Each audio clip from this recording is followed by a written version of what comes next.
Our Navy and commerce have been treated in a very unfair and injudicious way. The fees being charged by Panama are ridiculous, highly unfair, especially knowing the extraordinary generosity that has been bestowed to Panama, I say very foolishly, by the United States. This complete ripoff of our country will immediately stop. It's going to stop.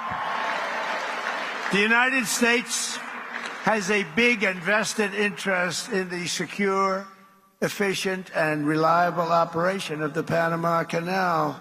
Como presidente, quiero expresar de manera precisa que cada metro cuadrado del Canal de Panamá y su zona adyacente es de Panamá y lo seguirá siendo.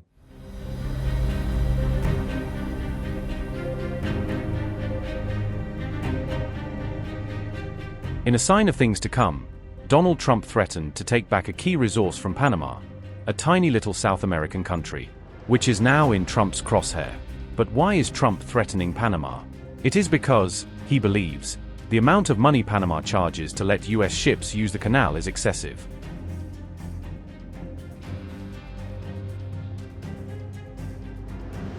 Panama Canal is the artificial waterway connecting the Atlantic Ocean with the Pacific Ocean. In a post on the social media platform Truth Social, Trump threatened a US takeover of the canal if Panama did not comply. Our Navy and commerce have been treated in a very unfair and injudicious way. This complete rip-off of our country will immediately stop, Trump said. In his post, Trump also talked about the history of the Panama Canal, saying it was foolish of President Jimmy Carter to give it away for just $1.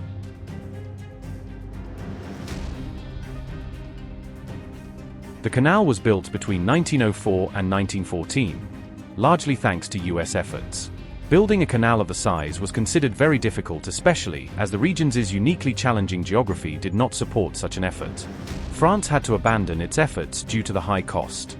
In 1903, a US-backed coup helped Panama achieve independence, and the newly independent grateful country gave US the rights to build and operate the canal and permanent rights to the Panama Canal Zone through the Hague-Nauvarilla Treaty of 1903. But the treaty's validity later came in question. And since the opening of the canal, its control became a point of contention between Panama and the US. The canal was turned over to the Panamanians on December 31, 1999. But officially, there is no mention of the $1 Trump referred to in his post.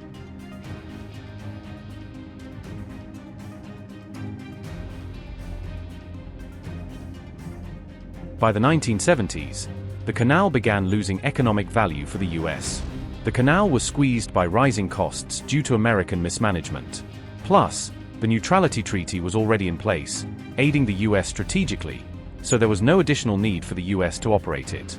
So, former US President Harry Truman first proposed ditching the big ditch, and Presidents Lyndon Johnson, Richard Nixon, and Gerald Ford all made serious efforts to negotiate a handover.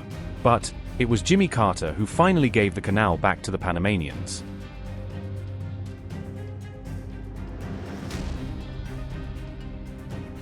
Currently, China controls 2 of Panama's 5 principal zone ports through Hong Kong-based Hutchison. These follow China-based Landbridge buying control of Margarita Island, Panama's largest port on the Atlantic side, for $900 million in 2016, and China Communications Construction's building of a deep-water port. And according to US trade publication Engineering News Record, a consortium of Chinese state-owned firms will soon restart construction of a fourth $1.3 billion bridge across the canal after at least 5 years of disputes. President of Panama has already responded to Trump's threat, saying every inch of the canal belongs to Panama. Althaug, the US does not like the idea of China's increasing influence in its backyard. And Trump, who is known to be anti-China, has fired the first salvo to take back control of the region. The question is, will he be able to do it?